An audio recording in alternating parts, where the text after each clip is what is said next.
Angela Sadat here with the Angela Sadat Group of Keller Williams Premier Realty here in the Twin Cities of Minnesota, and we're out on the patio again with tomato plant update for today. So you can see that these babies are growing pretty quickly. This one, the Super Sweet 100, is our baby tomato. You can see there's tons of little babies on here.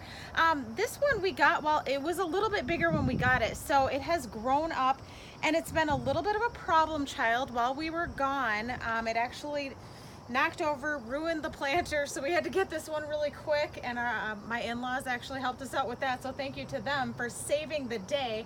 But so far, other than falling over on a regular basis, this little baby is doing pretty well. It's kind of a tangled up mess in here, so I have to clip him a lot. That's why I've got these scissors to demonstrate the fact that, as you can see here on the ground, we've got quite the pile from today, and I just keep on clipping them because sometimes you just find that you've got these dead leaves. I just found a weed in here too.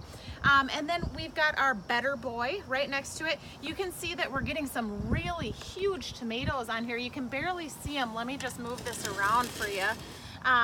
And that's gonna be nice. So I hope these guys stay good and they're loving the sun here. We feed them a lot of water, obviously, because they need it to grow. And then lastly, we've got our heirloom tomato. Now this is the true problem child of every distinction. Obviously you can see here, if I turn him around, you can see this little guy, and unfortunately he's got some blossom end rot. Oh my goodness. So I don't know, I've heard these guys are tough to grow. So what I'm going to try is some of our tomato maker 426.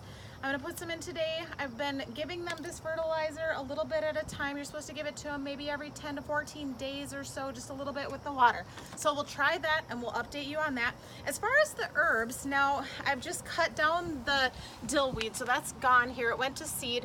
These guys are going to seed as well, so I cut one of them just to see what would happen, and you can see that it's growing now a little new plant. So I'm hoping that these will end up really nice and soft for us again, so maybe they'll come back to life. So lots of action here on the patio with our tomato plant and herb update, and more to come next month where we'll see how we're doing with these guys. Thanks for joining us.